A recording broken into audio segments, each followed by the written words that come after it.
Grávida de 8 meses, ela reencontra o ex-marido, a amante e o sogro que dizia que ela não valia nada. E o que acontece na vida deles, ninguém podia imaginar. O ar daquela noite de setembro carregava uma promessa de primavera que ainda não se cumprira. Um frio residual que se agarrava aos ossos e fazia Mariana apertar o casaco de lã sobre a barriga proeminente. Aos 8 meses de gestação, o mundo havia se tornado um território de pequenos esforços e grandes desconfortos. Cada passo era uma negociação cuidadosa com o próprio corpo, um equilíbrio precário entre o peso da vida que carregava e o cansaço que se acumulava em suas costas e tornozelos. A barriga, um globo perfeitamente redondo e tenso sob o vestido de malha escura, era seu centro de gravidade e, ao mesmo tempo, o epicentro de uma revolução silenciosa que transformara sua existência em um campo de ruínas e reconstrução. Ela caminhava pelo lobby suntuoso do Hotel Imperial, um santuário de opulência que parecia pertencer a outra dimensão. O chão de mármore italiano, polido a ponto de refletir os lustres de cristal, como um lago noturno, abafava o som de seus sapatos baixos.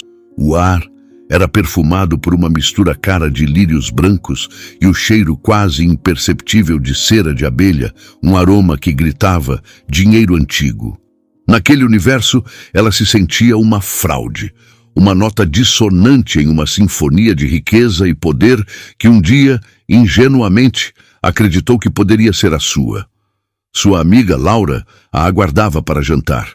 Uma jornalista de renome, cuja vida era uma ponte aérea constante entre São Paulo, Brasília e o mundo, Laura estava na cidade por apenas 2 dias. Uma parada estratégica entre uma matéria sobre política e uma conferência internacional. O jantar era para ser um oásis, uma bolha de normalidade e afeto em meio à solidão metódica, que Mariana se impusera desde que seu casamento implodira. Era uma chance de respirar, de falar sobre trivialidades, de esquecer, mesmo que por algumas horas, o abismo que se abrira sob seus pés. Enquanto se dirigia ao elevador que a levaria ao restaurante panorâmico, uma vibração familiar, o som abafado de aplausos e música instrumental, escapou de um dos grandiosos salões de festa do térreo. Por pura curiosidade, seu olhar desviou para a entrada do salão, onde um banner discreto, mas inconfundivelmente caro, em tons de azul marinho e dourado, anunciava Construtora Luzmar, 30 anos construindo o futuro. O nome a atingiu como um soco no plexo solar, um golpe físico que a deixou sem ar. Luzmar, o império erguido pela família Luz, o legado de seu ex-marido, Eduardo. Um calafrio percorreu sua espinha, uma corrente elétrica de pânico que fez o bebê em seu ventre se agitar vigorosamente, como se pressentisse o perigo. Sua primeira reação foi instintiva. Fugir, virar as costas, apressar o passo, desaparecer na multidão anônima do lobby. Mas o destino, em sua crueldade teatral, tem um senso de timing impecável. No exato momento em que ela se virou, a porta dupla do salão se abriu, liberando uma lufada de ar condicionado e as figuras que assombravam seus pesadelos. Eles emergiram como uma aparição, um trio de poder e desprezo saído diretamente de seu passado mais doloroso. Eduardo estava no centro, a personificação do herdeiro bem-sucedido. O terno de alfaiataria, de um cinza chumbo que realçava seu porte atlético, parecia moldado em seu corpo. O cabelo, com um leve toque de gel, estava impecavelmente penteado para trás, e um sorriso de relações públicas, ensaiado e vazio, adornava seus lábios. Ao seu lado, pendurada em seu braço como um troféu de luxo, estava Camila, a noiva, a mulher por quem fora trocada. Ela era um espetáculo de seda champanhe, o vestido abraçando suas curvas de academia, a pele bronzeada contrastando com o brilho frio do colossal anel de diamante que parecia sugar toda a luz do ambiente.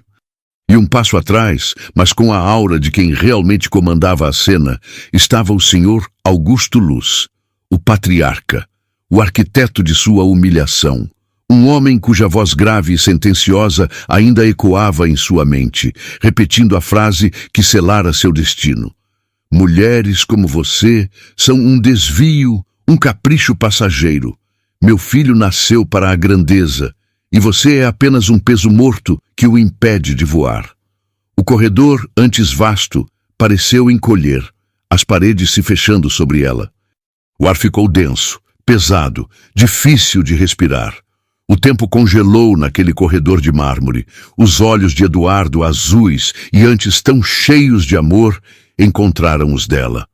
Por uma fração de segundo, uma eternidade, ela viu um lampejo de choque, talvez até de uma culpa antiga e enterrada. Mas foi um fantasma de emoção, rapidamente exorcizado e substituído por uma máscara de fria e distante indiferença. Foi Camila quem quebrou o feitiço. Seus lábios se curvando em um sorriso que era pura malícia, desprovido de qualquer calor humano. Um sorriso de predador que encontrou sua presa. Ora, ora. Sua voz, um contralto melodioso e venenoso, cortou o silêncio tenso. O som ecoou pelo corredor, fazendo com que alguns hóspedes que passavam diminuíssem o passo, atraídos pela promessa de um drama. Veja só quem encontramos por aqui. Eu pensei que fantasmas do passado não costumassem frequentar lugares tão seletos. O veneno em cada sílaba era palpável. Seu olhar, um bisturi, desceu pelo corpo de Mariana, detendo-se com um prazer sádico na proeminência de sua barriga. Foi um escrutínio lento, calculado para humilhar. Ainda tentando orbitar o universo dos Luz, Mariana? Que persistência! Mesmo carregando, seja lá o que for isso aí. A insinuação era uma navalha. Brutal, direta, plantando a semente da dúvida no ar para quem quisesse ouvir. Aquele filho não era dele. A humilhação foi uma onda de calor que subiu por seu corpo, queimando seu rosto, seu pescoço, a raiz de seus cabelos. Ela se sentiu nua, exposta sob os holofotes de seus olhares e dos curiosos que agora formavam uma pequena plateia silenciosa. O bebê chutou com força, uma resposta visceral à sua angústia. Ela abriu a boca para responder, para gritar a verdade, para desfazer aquela mentira cruel, mas sua garganta se fechou em um nó. As palavras morreram, sufocadas pela vergonha e pelo choque. Foi então que o Sr. Augusto, o mestre de cerimônias daquela execução pública, deu um passo à frente. Sua presença era uma força da natureza, dominadora, esmagadora. Ele não se dirigiu a ela. Ele nunca se dirigia a ela. Olhou para o filho, mas suas palavras eram para a plateia, para a posteridade, para selar a narrativa que ele desejava. Isso é uma vergonha.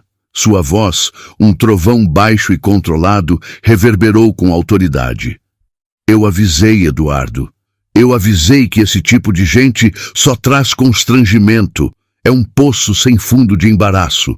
E agora, essa cena, aparecendo aqui, inchada com o filho de outro homem, apenas para nos envergonhar. O filho de outro homem. A mentira, dita com a convicção de um decreto real, pairou no ar e se solidificou como verdade para os espectadores. Os cochichos se transformaram em murmúrios de julgamento. Coitado do Eduardo, ouviu alguém dizer. Que situação, disse outra voz. Mariana sentiu o chão de mármore ondular sob seus pés. Uma tontura avassaladora a tomou, e pontos pretos começaram a dançar em sua visão, como moscas em um dia quente. Ela estendeu a mão, buscando apoio na parede fria, a outra mão espalmada sobre o ventre, um gesto instintivo, desesperado, de proteção. O ar não entrava em seus pulmões. O peito doía, comprimido por uma dor que não era física. Cada olhar era uma agulha, cada sussurro era um corte, desnudando sua alma, reduzindo-a a um escândalo ambulante. Ela não era mais Mariana, a arquiteta promissora, A mulher que um dia sonhou com uma família. Era apenas a ex-mulher, a oportunista. A grávida de pai desconhecido, uma pontada aguda, mais feroz e profunda do que qualquer coisa que já sentira, rasgou seu ventre. Não era um chute.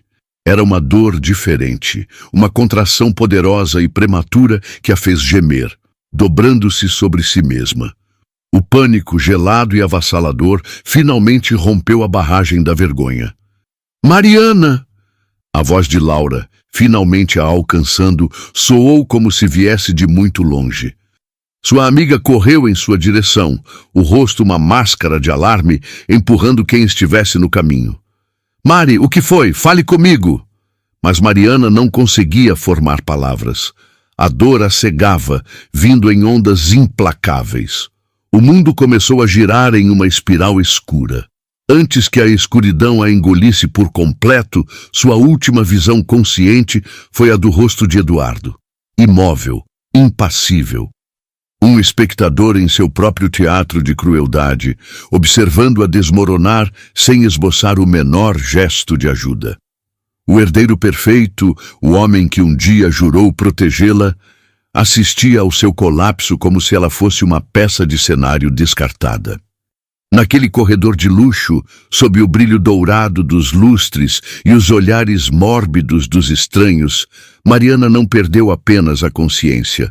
Ela sentiu como se os últimos fragmentos de sua identidade estivessem sendo roubados, enquanto era carregada para longe, em direção a um futuro ainda mais incerto e aterrorizante. O palco de sua humilhação estava apenas sendo transferido para um novo ato. O primeiro som que perfurou o véu de inconsciência foi uma sirene, um lamento agudo e insistente que parecia vir de dentro de sua própria cabeça. Depois veio o cheiro, uma mistura química de antisséptico e álcool que arranhou sua garganta.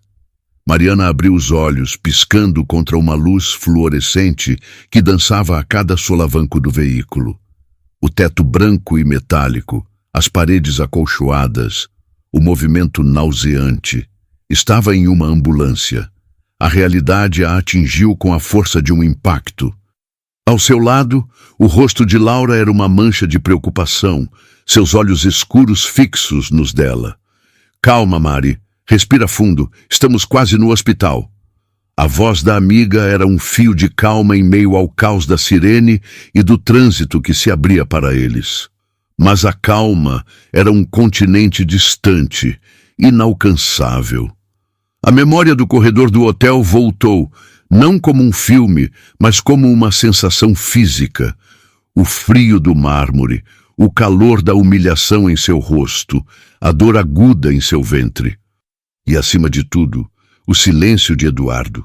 O silêncio que era mais alto e mais cruel do que qualquer insulto. Ela não era apenas uma paciente em uma emergência médica, era a protagonista de um escândalo. Uma mulher cuja dignidade fora metodicamente demolida em praça pública. A chegada ao Hospital Santa Clara foi um borrão de eficiência impessoal. Macas correndo, portas automáticas se abrindo, vozes profissionais dando ordens. Gestante, 32 anos, 8 meses, pico de pressão e contrações, síncope. Lá era um conjunto de dados, um caso a ser resolvido.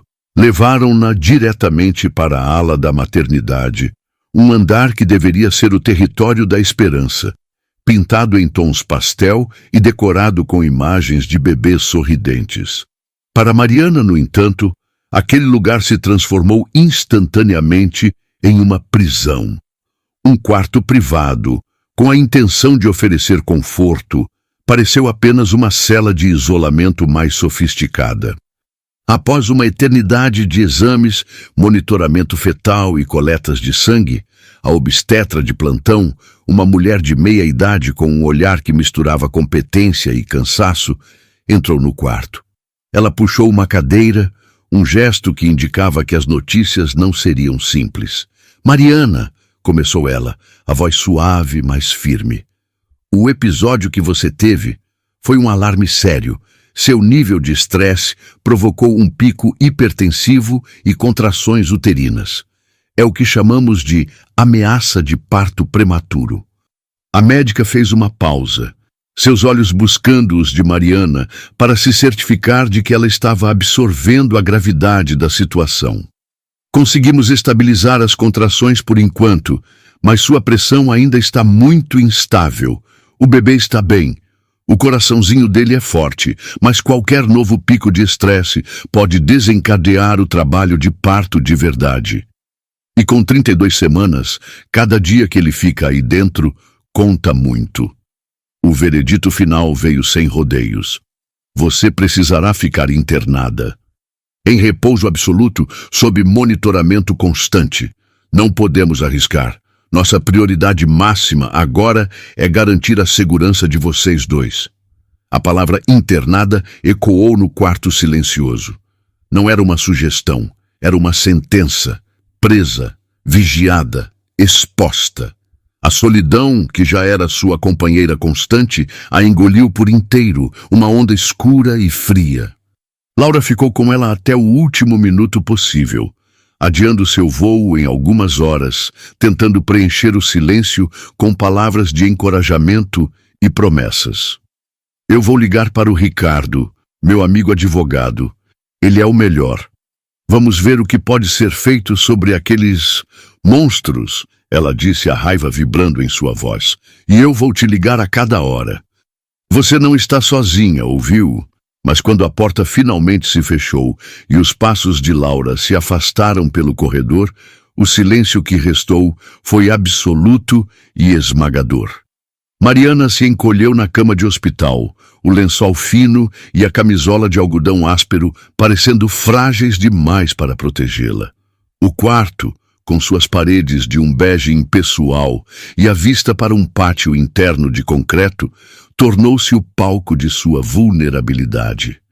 Lá fora, o mundo continuava girando, e ela podia quase ouvir o zumbido das fofocas se espalhando pelos celulares e grupos de WhatsApp da elite da cidade. A história já devia estar polida e adornada com detalhes maliciosos.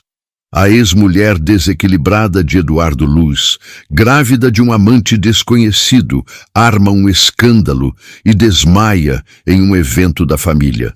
A narrativa deles, a mentira cruel que eles proferiram com tanta confiança, já era a verdade aceita nos círculos que importavam. As horas se arrastaram, transformando-se em um dia, depois em outro.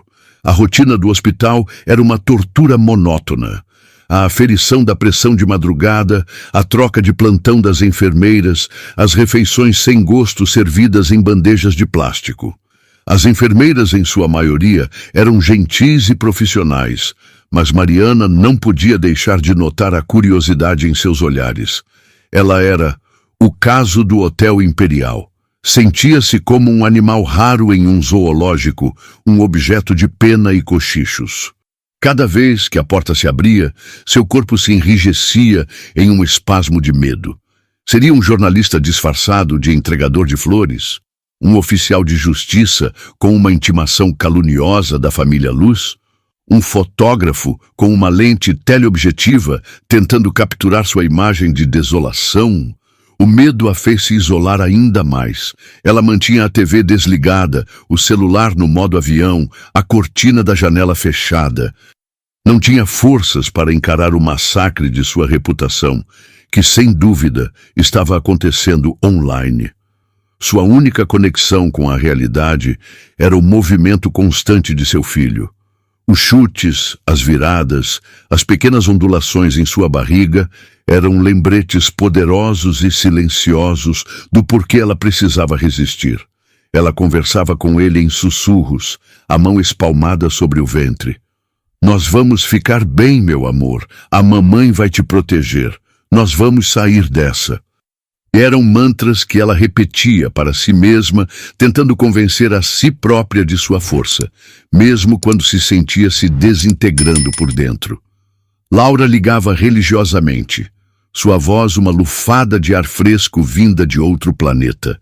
Ela contava sobre as reuniões, sobre o trânsito de São Paulo, sobre o advogado Ricardo, que já estava analisando o caso e prometia entrar em contato. Ele disse que o que eles fizeram é crime, Mari. Calúnia, difamação. Tem muita coisa aí, Laura dizia, tentando injetar esperança. Mas a esperança parecia um conceito abstrato, uma língua estrangeira que Mariana desaprendera a falar. Você precisa tentar se distrair, Laura insistia. Peça para te trazerem livros, assista a uma série boba, não fique aí remoendo.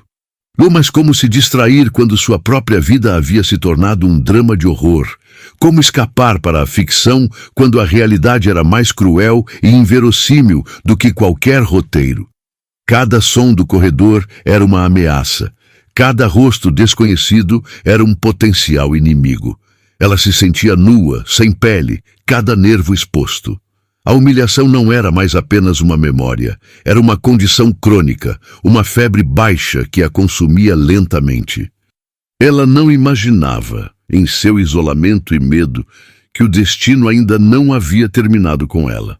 Aquele hospital, que deveria ser seu refúgio, seu santuário de cura, estava prestes a se tornar o próximo palco. E o próximo ato de sua tragédia pessoal seria ainda mais público, mais cruel e mais devastador do que o primeiro. Ela acreditava ter chegado ao fundo do poço, mas o destino estava cavando um novo andar, especialmente para ela. Na manhã do terceiro dia de internação, uma mudança sutil na atmosfera do andar despertou Mariana de seu torpor. Não era o barulho rotineiro da troca de plantão ou o tilintar do carrinho de medicamentos.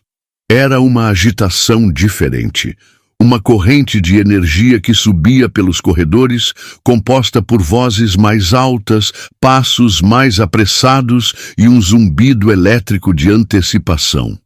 Ela afastou a bandeja do café da manhã intocado e aguçou os ouvidos.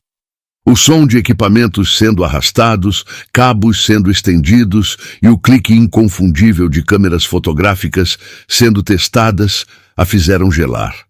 Um medo primordial, frio e pegajoso, começou a subir por sua espinha. Aquilo não era normal. Aquilo não era rotina de hospital.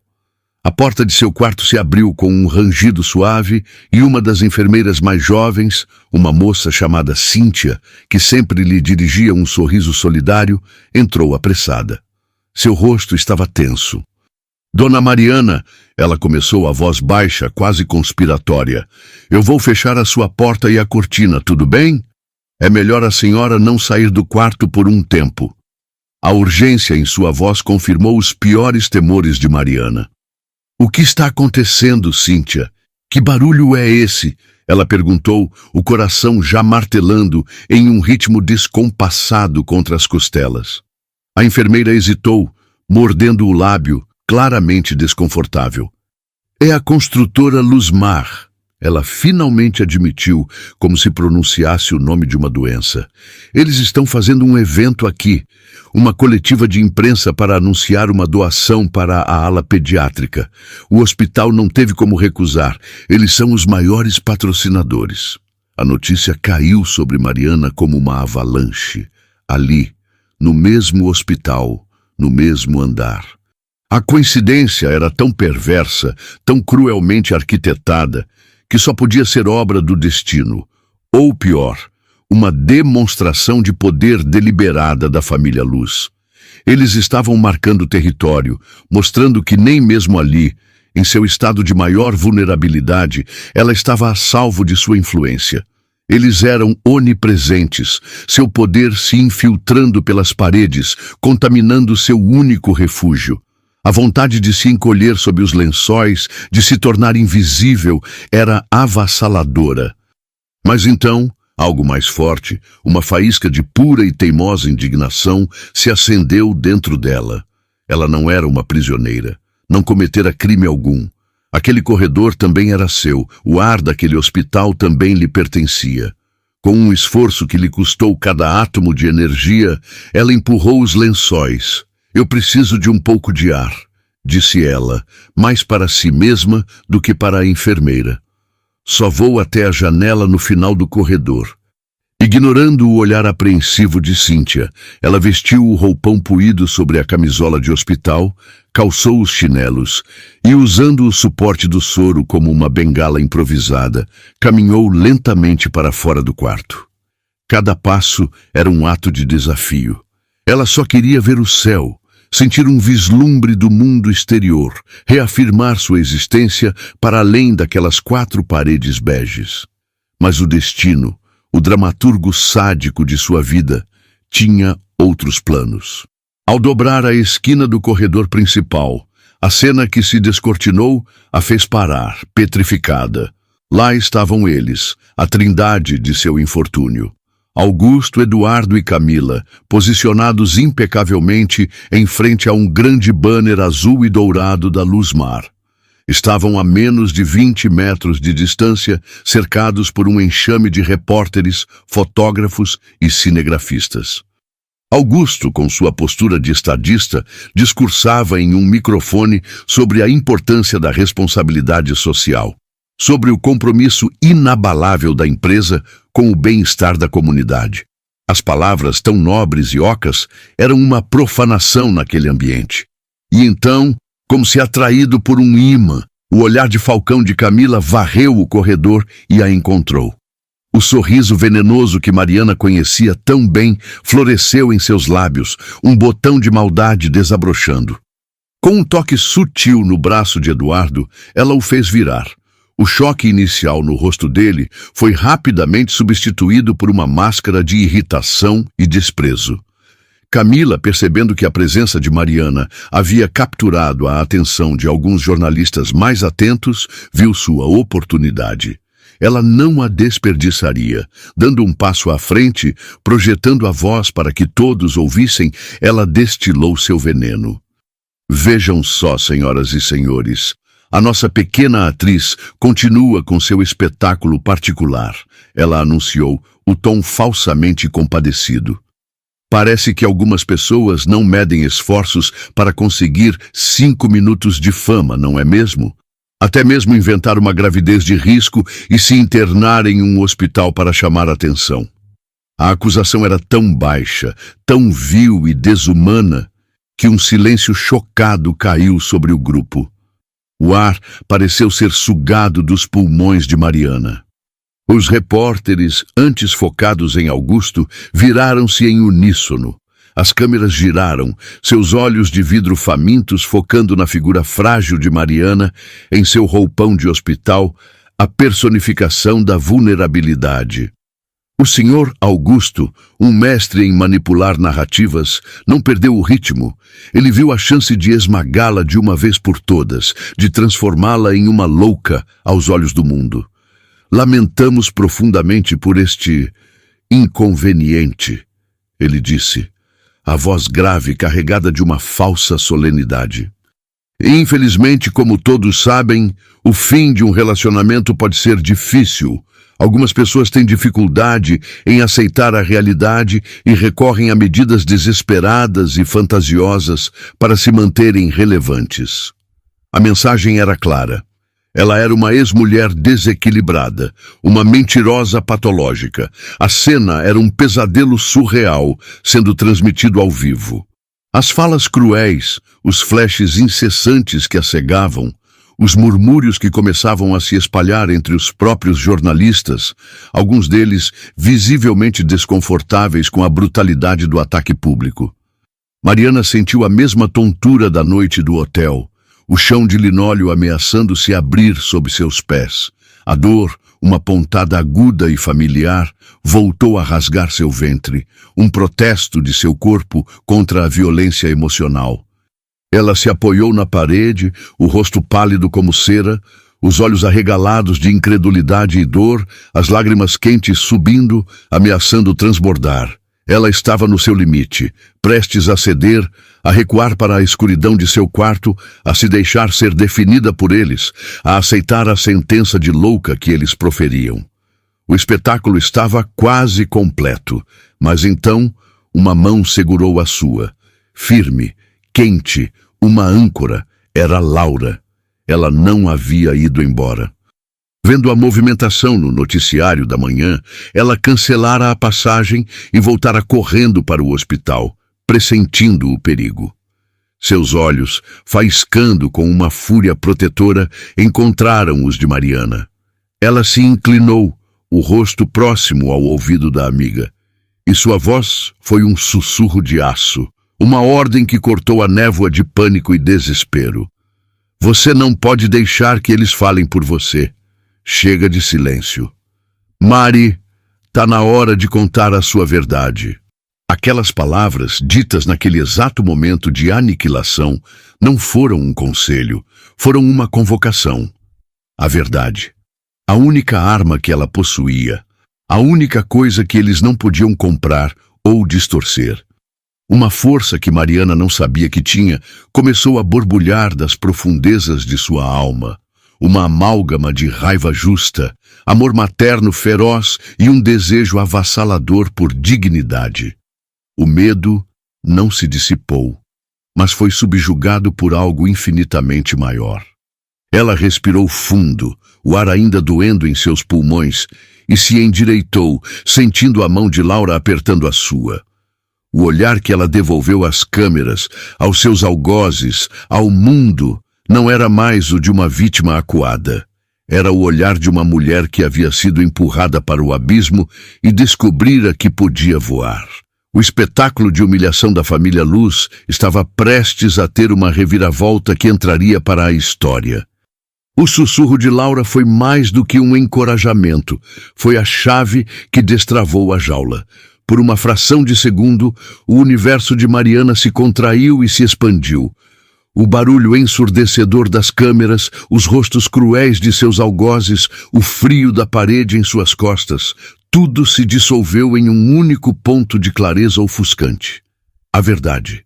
Ela a havia carregado como um fardo, um segredo vergonhoso que a isolava e a consumia. Agora, naquela fração de segundo, ela percebeu que a verdade não era um peso, era uma arma, a única que possuía, e estava carregada. Ela olhou para os rostos à sua frente, a arrogância inabalável de Augusto, a satisfação sádica de Camila e a covardia abjeta de Eduardo. Eles a haviam encurralado, julgado e condenado em um tribunal midiático, certos de sua impunidade, embriagados pelo poder que lhes permitia reescrever a realidade à sua vontade. Mas eles haviam cometido um erro de cálculo monumental. Eles haviam esquecido que quando se empurra alguém para o fundo do poço, essa pessoa pode usar o chão para pegar impulso. Com uma calma que ela não sabia possuir, Mariana soltou suavemente a mão de Laura. O tremor em seu corpo não cessou, mas agora parecia diferente, não mais de medo, mas de uma adrenalina pura e potente. Ela forçou sua coluna a se endireitar, vértebra por vértebra, um ato de desafio físico que a fez sentir-se mais alta, mais sólida. Ergueu o queixo. O roupão de hospital, antes um uniforme de paciente, de vítima, agora se transformava em seu manto de batalha. Ela deu um passo à frente, afastando-se da segurança da parede, e depois outro, movendo-se deliberadamente para o centro do corredor, para o olho do furacão. O murmúrio dos repórteres morreu na garganta, substituído por uma expectativa elétrica, palpável. Até mesmo Augusto e Camila se calaram, a surpresa e a irritação estampadas em seus rostos. Eles esperavam um colapso, uma fuga humilhada. Não estavam preparados para a resistência. Mariana não olhou para eles, ignorou-os. Seu foco estava nas lentes escuras das câmeras, nos olhos de vidro que a transmitiam para o mundo. Naquelas lentes, ela não via apenas jornalistas, via milhões de pessoas.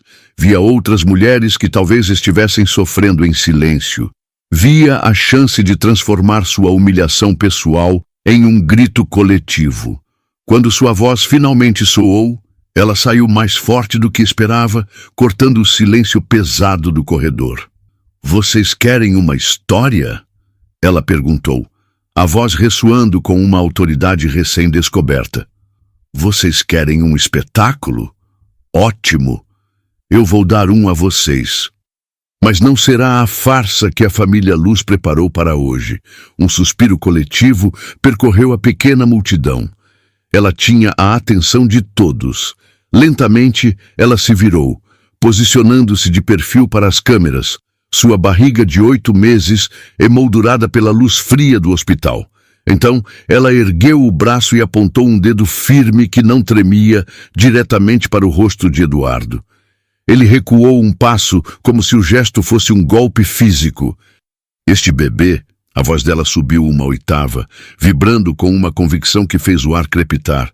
Este bebê que eles tratam como um objeto de vergonha. Esta vida que eles insinuam ser um erro ou uma mentira. Tem um pai, e o pai dele está bem ali. O nome dele é Eduardo Luz. A declaração detonou no corredor com o impacto de uma granada. O caos foi instantâneo e absoluto. Gritos, exclamações de choque, perguntas sendo atiradas de todas as direções. O quê? É verdade, Eduardo? Senhor Augusto, isso é uma acusação séria. Os repórteres, antes cordeiros passivos no evento da Luzmar, transformaram-se em uma matilha de lobos famintos, farejando o cheiro de sangue e escândalo. A coletiva de imprensa sobre filantropia havia se tornado, em um piscar de olhos, o julgamento público da família mais poderosa da cidade. O rosto perfeitamente maquiado de Camila se desfigurou em uma careta de fúria. Sua mentirosa, víbora desesperada, ela sibilou, mas sua voz foi engolida pelo tumulto crescente. O Sr. Augusto, o homem que jamais perdia a compostura, sentiu o chão sumir sob seus pés. Seu rosto passou do bronzeado ao vermelho púrpura, as veias saltando em sua têmpora como cordas prestes a arrebentar. Seguranças! Seguranças! Tirem essa mulher desequilibrada daqui agora! Ele berrou, a voz rouca de pânico e raiva. Mas era tarde demais. O gênio havia saído da garrafa e não havia como colocá-lo de volta. A verdade, uma vez dita, adquire vida própria.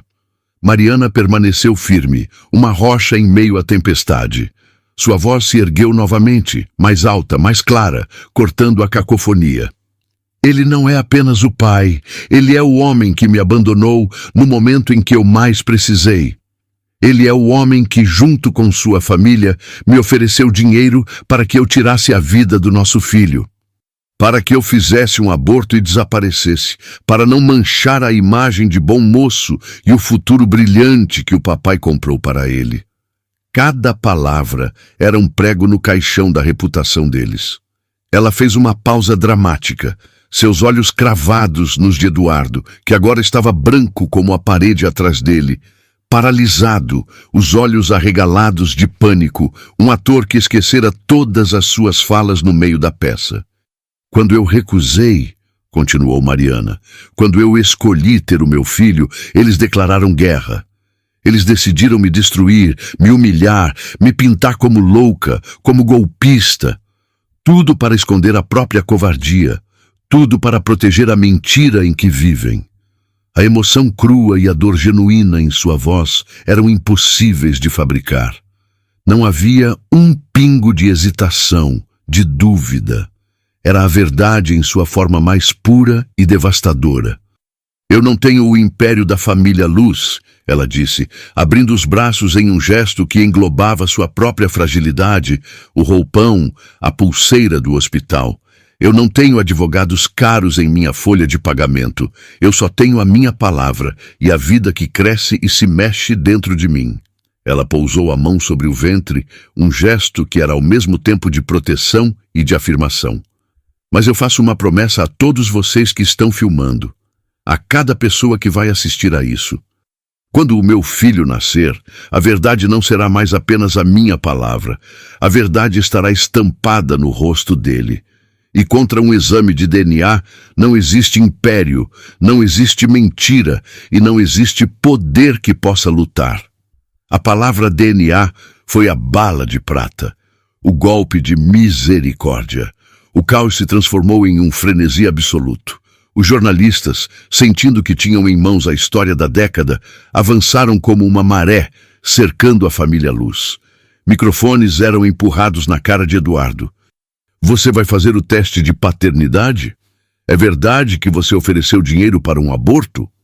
Encurralados, a família tentou uma retirada tática, mas agora parecia uma fuga. Seguranças corpulentos abriram caminho à força, empurrando cinegrafistas e repórteres. As câmeras, implacáveis, os seguiram, registrando cada segundo daquela caminhada da vergonha. O rosto de Augusto era uma máscara de ódio impotente. O de Camila, uma mistura de pânico e humilhação pública. E Eduardo, o herdeiro dourado, parecia um homem oco quebrado, o peso de suas escolhas finalmente desabando sobre seus ombros em tempo real, para todo o país assistir. Enquanto eles fugiam, Mariana permaneceu ali, imóvel, o centro calmo do furacão que ela mesma criara. Laura a abraçou, e as lágrimas que Mariana segurara com tanta força finalmente rolaram por seu rosto. Mas não eram lágrimas de tristeza, eram lágrimas de libertação. Em minutos, os vídeos brutos e sem edição inundaram a internet.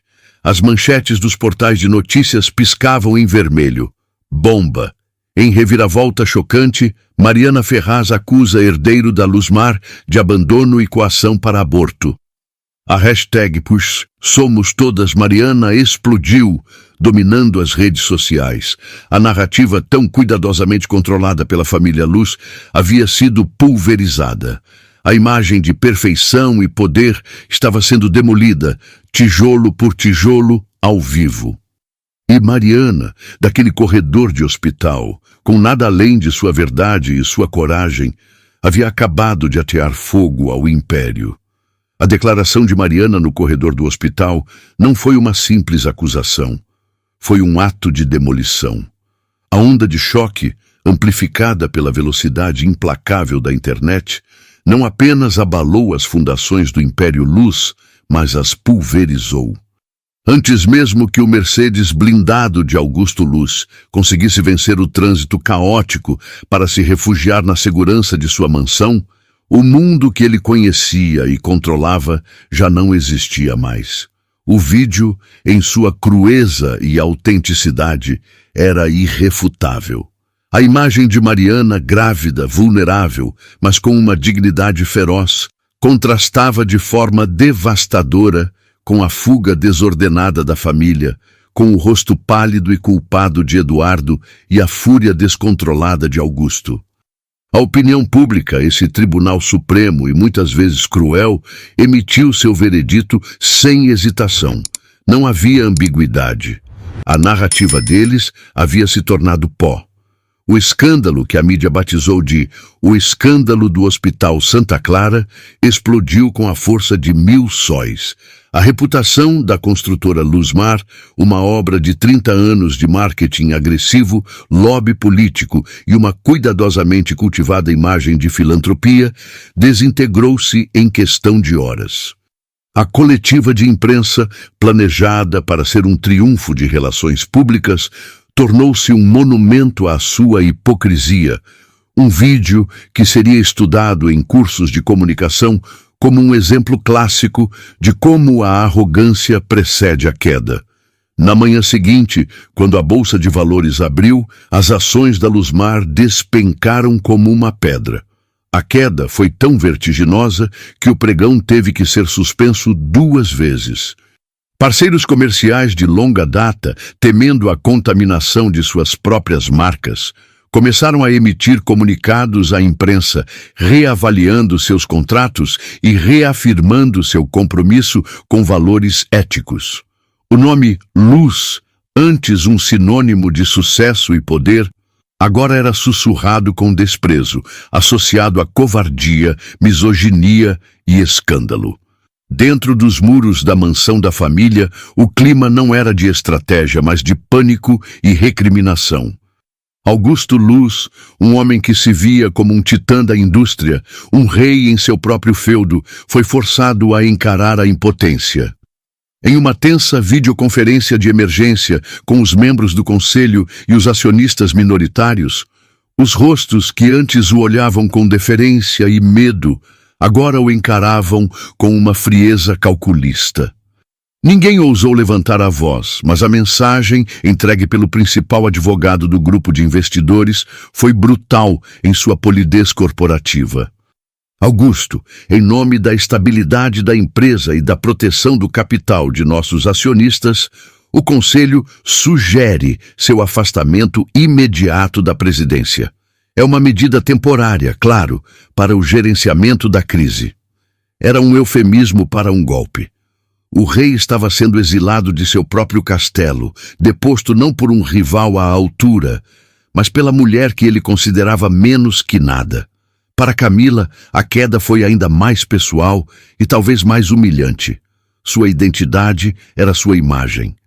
Sua carreira era ser vista, ser fotografada, ser invejada. Agora seu rosto estava em toda parte, mas associado às piores legendas. Os memes a retratavam como a madrasta má, a megera calculista. Vídeos antigos de sua ostentação eram reeditados com a fala cruel do hospital. As marcas de luxo, que pagavam fortunas para tê-la em seus eventos, romperam os contratos com notas curtas e secas. Suas amigas da alta sociedade pararam de atender suas ligações. O anel de diamante, que ela antes exibia como um cetro, agora queimava em seu dedo como a marca de sua associação com o homem mais desprezado do país. Em uma noite de fúria e pânico, ela confrontou Eduardo. Não houve lágrimas, apenas um ódio gelado. Você destruiu tudo, você e sua família doente. Eu não vou afundar com este navio.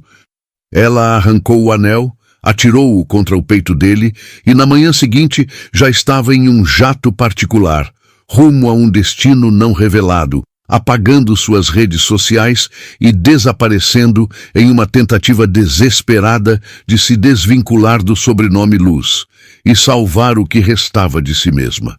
Eduardo ficou para trás, um náufrago nos destroços de sua própria vida. Abandonado pela noiva, deserdado funcionalmente pelo pai e transformado em um vilão nacional. O desespero o tornou estúpido.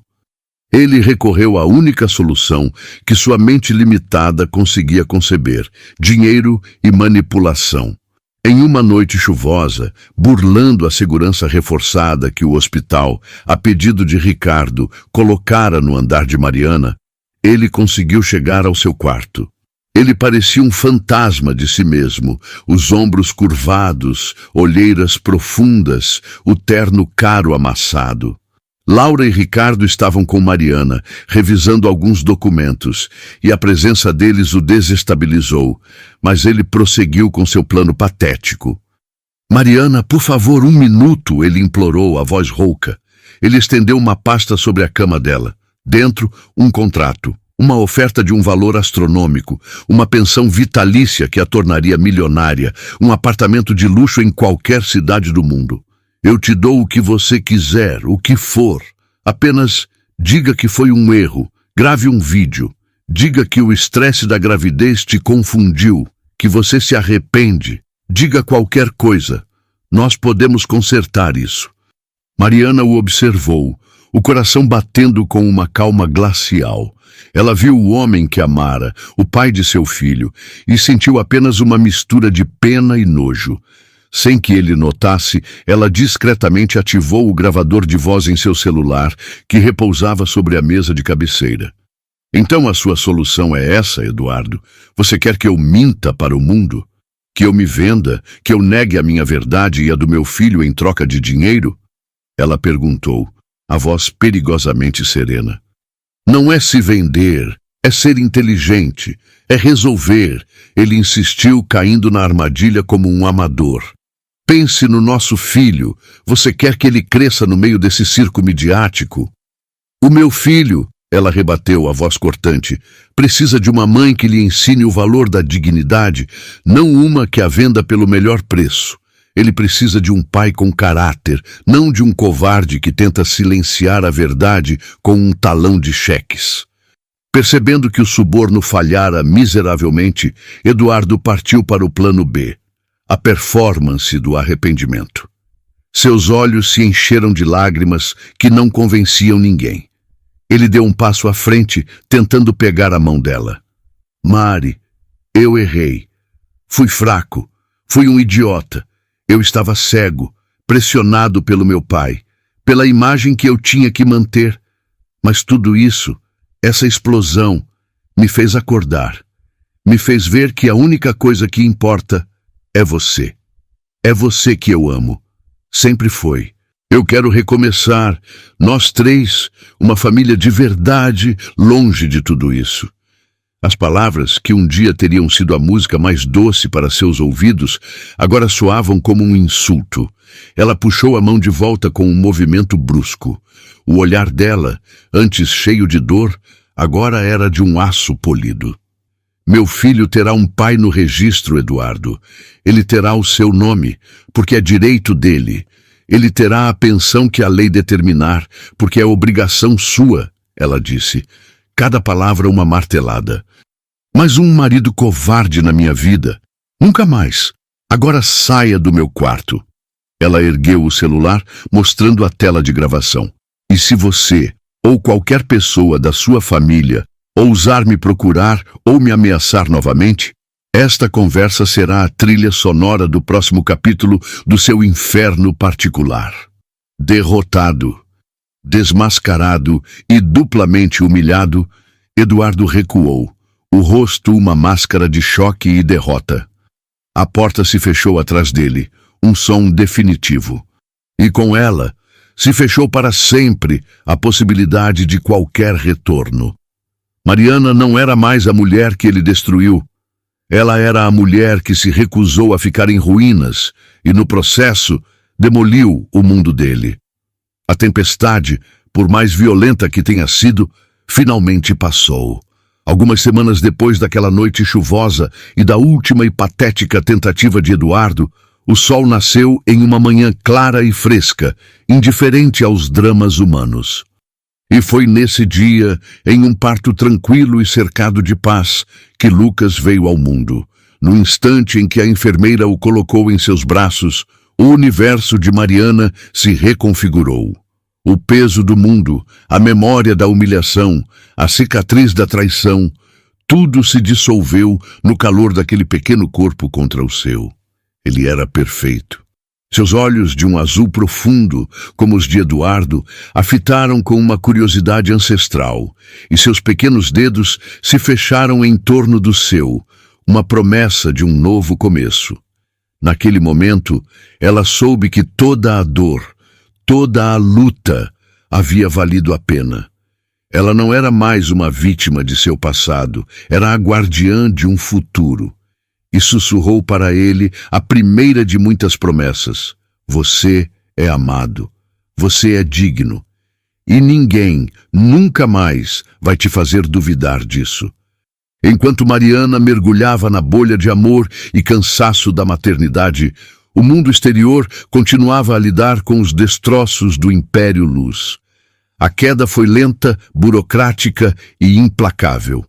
O Sr. Augusto, despojado de seu trono, enfrentou uma série de processos judiciais. A acusação de coação e difamação, movida por Ricardo em nome de Mariana, foi apenas a primeira peça de dominó. A investigação que se seguiu, impulsionada pela pressão da mídia e pela queda das ações, desenterrou anos de práticas questionáveis, fraudes fiscais e casos de corrupção que ele, em sua arrogância, acreditava estarem enterrados para sempre. O império que ele construiu com mãos de ferro e uma moral flexível ruiu sobre seu próprio peso. Eduardo, por sua vez, tornou-se um fantasma.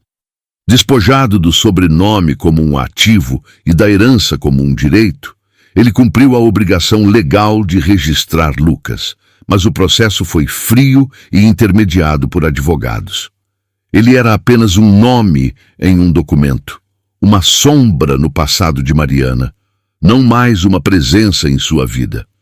Mariana, no entanto, não se deleitou com a ruína deles.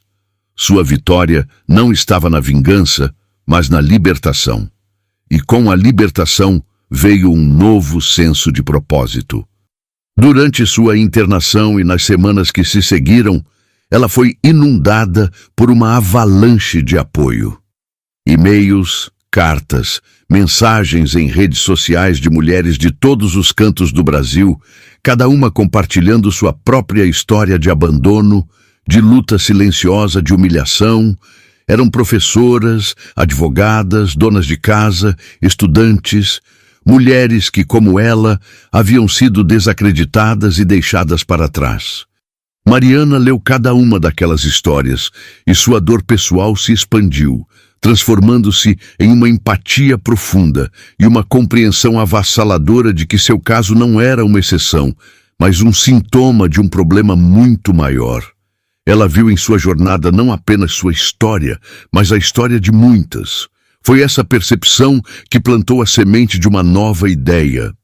Com o apoio incansável de Laura, que usou sua rede de contatos para mobilizar recursos, e a orientação jurídica precisa de Ricardo, Mariana começou a dar forma a um sonho.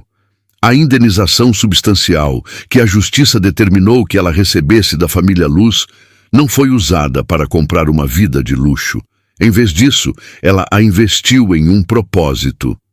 Encontrou um casarão antigo, um pouco decadente, mas com uma estrutura sólida e um grande jardim em um bairro central e acessível da cidade. E ali, com seu conhecimento de arquiteta e sua nova paixão de ativista, ela começou sua maior construção. Nascia a Casa Âncora, uma organização não governamental dedicada a fornecer apoio integral, jurídico, psicológico, profissionalizante e de acolhimento para mães solo e mulheres em situação de vulnerabilidade. O lugar que deveria ser um símbolo de sua vitória financeira tornou-se um farol de esperança para outras. Mariana não era mais apenas a mãe do Lucas. Ela era a força motriz por trás de um movimento, trabalhando incansavelmente, muitas vezes com seu filho dormindo em um carrinho ao lado de sua mesa de projetos. Nesse processo de reconstrução, Ricardo tornou-se uma figura indispensável. O que começou como uma relação estritamente profissional evoluiu para uma amizade sólida e um apoio silencioso. Ele era o advogado implacável nos tribunais, mas era também o amigo que aparecia no final de um dia exaustivo com pizza e a desculpa de que precisava discutir um detalhe do processo. Ele não apenas revisava contratos, ele montava móveis para o berçário da Casa Âncora. Ele não apenas a aconselhava legalmente, ele a ouvia falar por horas sobre suas esperanças e medos para o projeto. Mariana, ainda cautelosa e com o coração em processo de cicatrização, não podia deixar de notar a forma como ele a olhava. Havia uma admiração profunda em seus olhos quando ela liderava uma reunião, uma ternura inegável quando ele a via ninar Lucas, um respeito genuíno por sua força e resiliência. Ele nunca forçou a barra, nunca fez um movimento que a deixasse desconfortável. Com uma inteligência emocional rara, Ricardo parecia compreender que o coração dela era um jardim que precisava de tempo para que novas flores pudessem brotar. Ele simplesmente estava lá, uma presença constante, confiável e gentil. E aos poucos, sem que ela mesma percebesse, as defesas que Mariana havia erguido ao redor de si começaram a ceder. A ideia de um novo amor, que antes parecia uma impossibilidade, uma traição à sua própria independência, começou a se transformar em uma possibilidade distante e talvez bem-vinda. Numa tarde de primavera, quase um ano após o escândalo, Mariana estava no jardim da Casa Âncora. O lugar estava vibrante, cheio do som de risadas de crianças e da conversa animada de um grupo de mulheres em uma oficina de artesanato. Lucas, já dando seus primeiros passos vacilantes, corria pela grama, perseguindo uma borboleta. Ricardo se aproximou, trazendo 2 copos de suco, e sentou-se ao lado dela no banco de madeira. Eles ficaram em silêncio por um momento, apenas observando a cena. Você construiu algo realmente incrível aqui, Mariana, ele disse finalmente, a voz carregada de uma sinceridade que a tocou profundamente. Ela olhou para ele, um sorriso genuíno, leve e livre de sombras, iluminando seu rosto. Nós construímos, ela corrigiu, e no olhar que trocaram havia uma promessa silenciosa de futuros compartilhados. Naquele momento, sob o sol quente da tarde, Mariana sentiu uma paz que não conhecia há anos. Ela olhou para seu filho, para a casa que se tornara um refúgio para tantas, para o homem ao seu lado, e compreendeu a verdadeira dimensão de sua jornada. Sua dignidade não fora devolvida. Fora ela quem a reclamara. Seu valor não fora concedido. Fora ela quem o construíra. Ela não precisava do sobrenome Luz, de seu dinheiro ou de sua aprovação para ser completa. Ela era Mariana Ferraz, mãe, arquiteta, fundadora. Uma mulher inteira, dona de seu destino e autora de sua própria e luminosa história. O futuro era uma página em branco, e pela primeira vez ela sentia uma alegria imensa e serena por ser a única a segurar a caneta. E você, o que achou do desfecho da história de Mariana? Deixe sua nota de 0 a 10 para essa história aqui nos comentários. Se histórias de superação, coragem e reviravolta como essa te inspiram, então você está no lugar certo. Se inscreva agora no nosso canal e ative o sininho, porque a cada vídeo mergulhamos juntos em um novo universo de emoções. Aqui, sua presença não é só um número, é parte da nossa comunidade. Um abraço imenso e te espero na nossa próxima história.